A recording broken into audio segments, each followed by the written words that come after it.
The courtroom air was thick, suffocating, like the world held its breath before a storm. Amara Tate, 17, stood alone in the defendant's box, her heart pounding so hard she thought it might crack her ribs.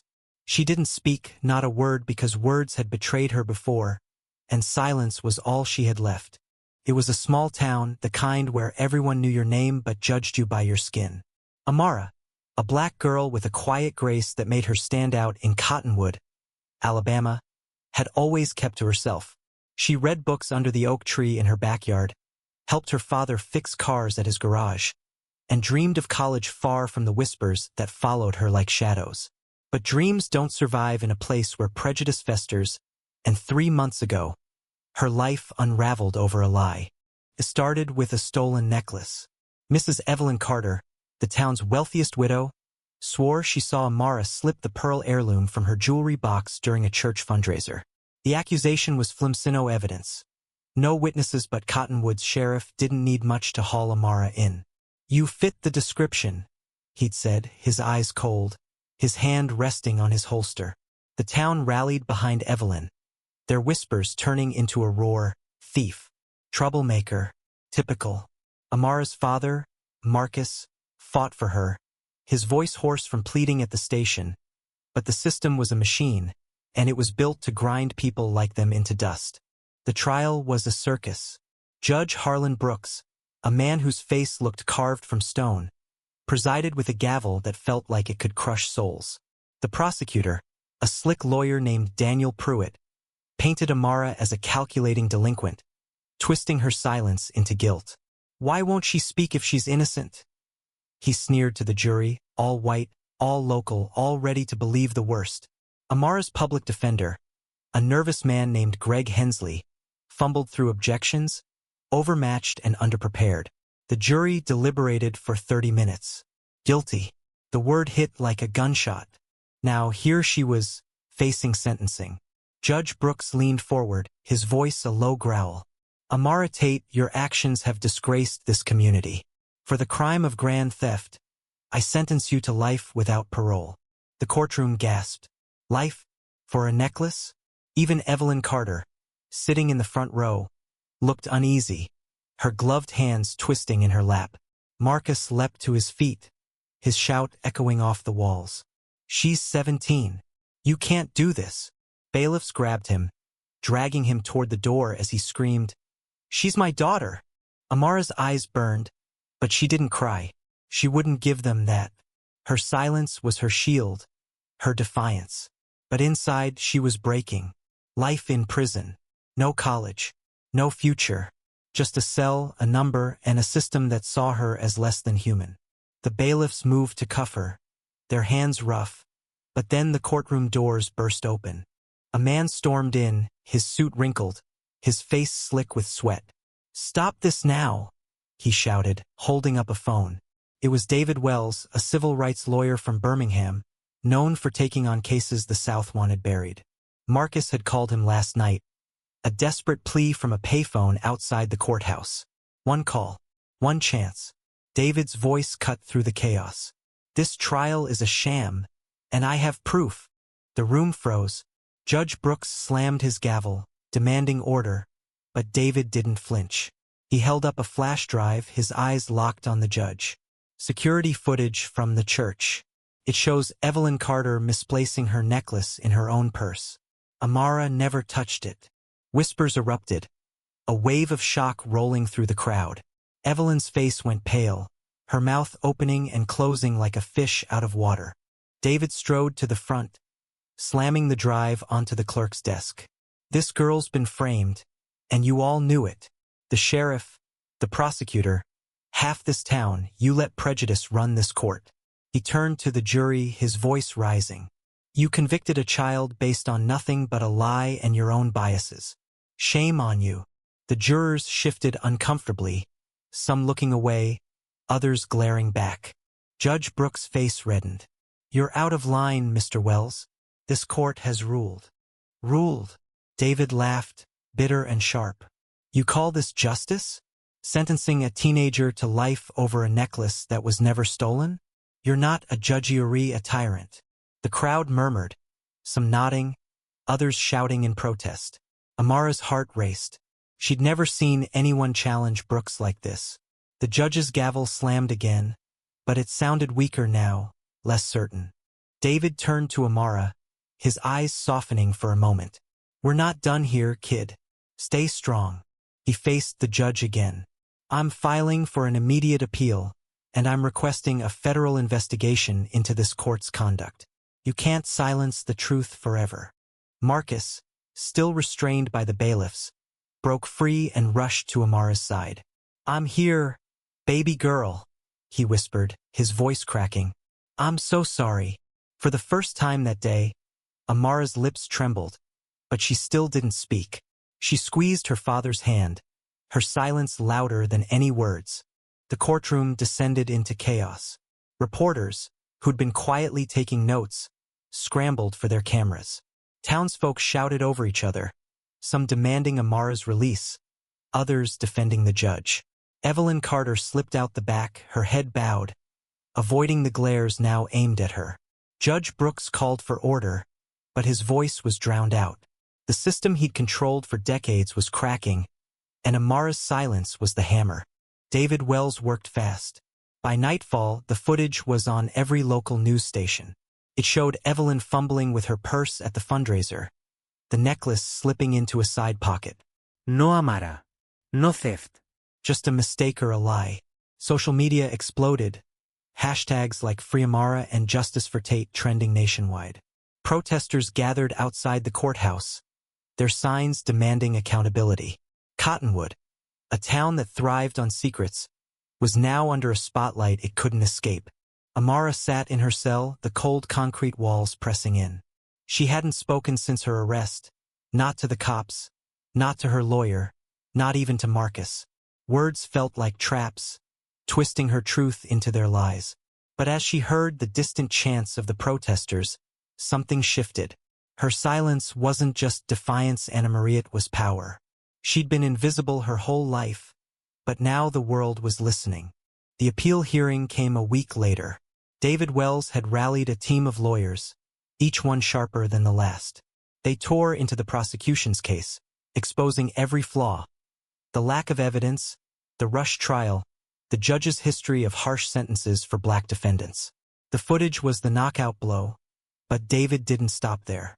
He brought in character witnesses, Amara's teachers, her pastor, even the mechanic who worked with Marcus, all testifying to her kindness, her brilliance, her potential. The courtroom, packed with reporters and activists, hung on every word. Judge Brooks, under pressure from the media and a federal inquiry, was forced to step down from the case. A new judge, a woman from Montgomery with a reputation for fairness, took over. She watched the footage, her face unreadable, then turned to Amara. "Miss Tate, do you have anything to say?" For the first time in months, Amara stood, her voice steady but soft. "I didn't steal anything. I just wanted to live my life." The room went silent, her words cutting deeper than any shout. Marcus wiped tears from his eyes. The judge nodded, then turned to the prosecution. "This case is dismissed. Amara Tate is free to go." The courtroom erupted in cheers. Marcus pulled Amara into his arms, sobbing openly. David Wells clapped her on the shoulder, a proud smile on his face. Outside, the protesters roared, their voices a wave of hope. But Amara's victory was bigger than her freedom. Her case sparked investigations into Cottonwood's justice system, uncovering years of racial bias and corruption. Sheriff Tanner resigned. Prosecutor Pruitt faced disbarment. And Evelyn Carter issued a public apology, her voice shaking as she admitted her mistake. Amara returned to her father's garage, her books, her dreams. She started speaking again, but sparingly, each word chosen with care. She enrolled in college, studying law, determined to dismantle the system that had tried to destroy her. Cottonwood changed too slowly, painfully, but undeniably. The town's oak tree, where Amara once read, became a gathering place for community meetings, discussions about justice, about healing. Her silence had shattered the system, but her voice would rebuild it. Amara's freedom was a spark that lit a fire in Cottonwood. The town, once cloaked in the comfort of its own biases, could no longer hide. The protests outside the courthouse grew louder each day, drawing people from neighboring counties, activists from across the state, and even national news crews with their gleaming cameras and sharp questions. The oak tree in Amara's backyard, once her private sanctuary, became a symbol. People tied ribbons to its branches, red for justice, white for truth, until it looked like a monument to hope. But change is never clean, and Cottonwood's reckoning was messy, raw, and far from over. Marcus Tate, Amara's father, became an unlikely leader. He'd always been a quiet man, content to fix engines and keep his head down. But seeing his daughter caged by a system that didn't see her humanity changed him. He spoke at rallies, his voice rough but steady, telling Amara's story to anyone who'd listen. "This ain't just about my girl," he'd say, his eyes scanning the crowds. "It's about every kid who's judged before they even get a chance." His words struck a chord, especially with the younger folks in town, who started questioning the stories they'd been told about people like Amara. But not everyone was ready to listen. Cottonwood was split down the middle. Some, like the old-timers who drank coffee at Millie's diner, clung to their version of the truth. "Evelyn Carter's no liar," they'd mutter, ignoring the footage that proved otherwise.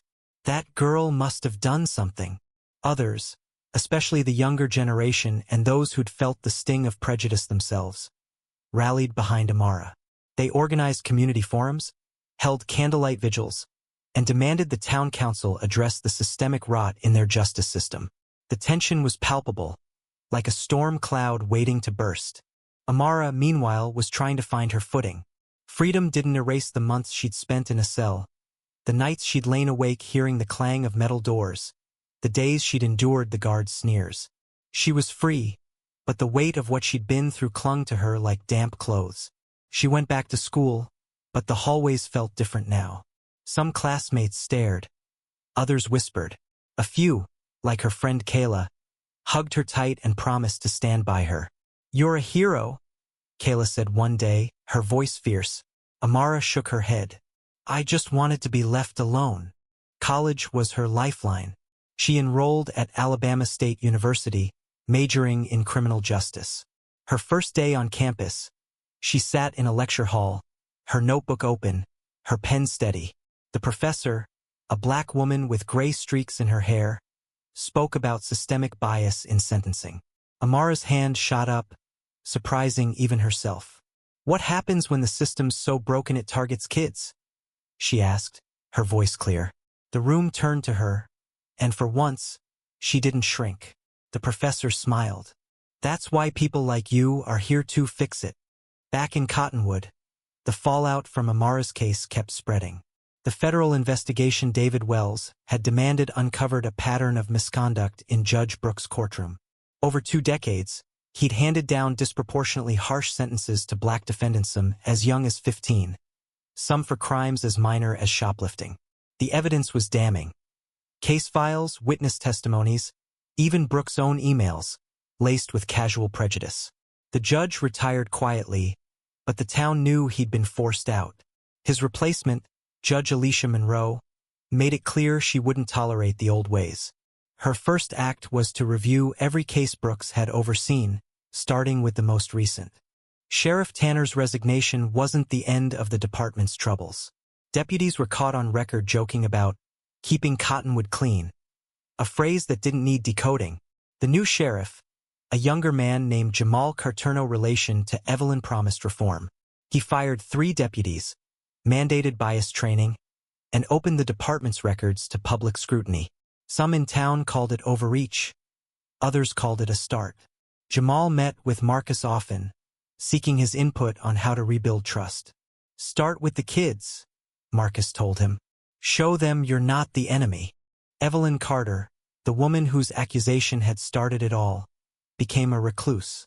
Her apology on local TV had been stilted, her eyes darting as she read from a script. "I made a mistake," she'd said, her voice barely audible. "I'm sorry for the pain I caused." The town didn't forgive her easily. Some saw her as a victim of her own assumptions, others as a symbol of everything wrong with Cottonwood. Amara didn't care either way. She didn't hate Evelyn, she pitied her. She's got to live with herself, Amara told Marcus one night, her voice soft but firm. That's punishment enough. David Wells didn't stop with Amara's case. He turned her story into a cause, filing lawsuits against the county for wrongful arrests and pushing for statewide reforms. He mentored Amara, sending her books on civil rights law and inviting her to intern at his firm over the summer. "You've got a fire in you," he told her once, his grin wide. "Don't let it go out." Amara nodded, but she wasn't sure if it was fire or just exhaustion.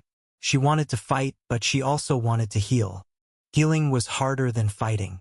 Nightmares woke her, some nights dreams of handcuffs, of Brooks' gavel, of a cell door slamming shut. She started therapy at Marcus' insistence, meeting with a counselor who specialized in trauma. "You don't have to carry this alone," the counselor said, her voice gentle.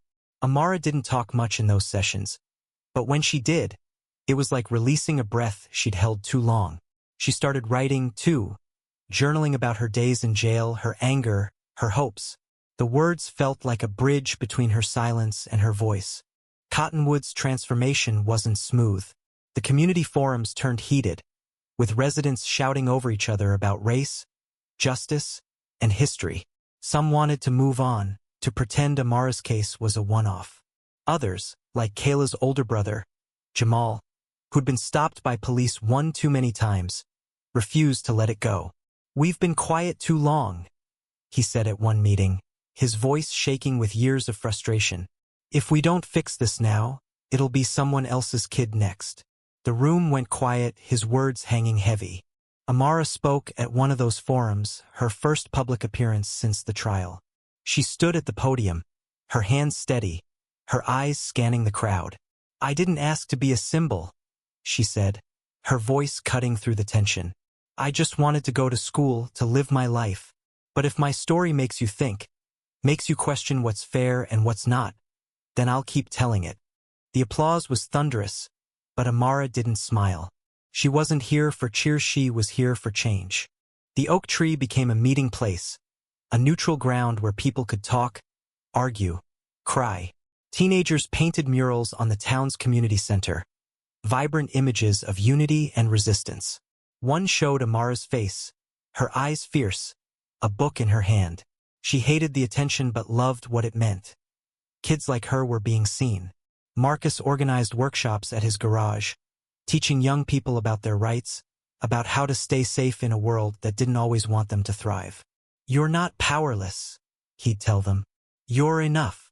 2 years after her release, Amara returned to Cottonwood for a town hall. She was a sophomore now, her grades stellar, her sights set on law school. The hall was packed, standing room only. Judge Monroe was there, along with Sheriff Carter, David Wells, and hundreds of residents, some who'd supported her, some who doubted her. Amara took the stage, her journal in hand. "This town broke me," she began, her voice steady. "But it also made me. I learned that silence can be loud, that truth can't be buried forever. We've got work to do here, in this room, in this town. Not just for me, but for everyone who's been judged before they could speak." She paused, looking out at the faces, some tearful, some defiant, some unsure. "I forgive this town," she said, her words a quiet shock. "Not because it deserves it, but because I deserve peace. But forgiveness doesn't mean forgetting. It means we keep fighting, keep talking, keep building something better." The room was silent for a moment, then erupted in applause, some hesitant, some wholehearted. Marcus stood in the back, his eyes wet with pride. David Wells nodded, his arms crossed, a quiet smile on his face. Judge Monroe approached Amara after, offering her a summer clerkship. "You're going to change the world," she said. Amara shrugged, but her eyes sparkled. "I just want to change this town first." Cottonwood wasn't perfect. Prejudice lingered in quiet corners, in muttered comments, in sidelong glances. But it was changing. The sheriff's department hired more diverse officers. The school board added lessons on civil rights to the curriculum. The oak tree stood tall, its ribbons fluttering in the wind, a reminder of what was possible when people refused to stay silent. Amara's story spread far beyond Cottonwood. She wrote an op-ed for a national newspaper, spoke at conferences, and inspired a documentary that won awards. But she never forgot where she came from. She visited the oak tree often, reading under its branches, her journal open. She was still quiet, still careful with her words, but now they carried weight. She was no longer just Amara Tate, the girl who'd been wronged. She was Amara Tate, the girl who'd fought back. Her story challenges us all. What's right, what's wrong, and who gets to decide? Share your thoughts on justice, on community, on what it takes to heal a divided world.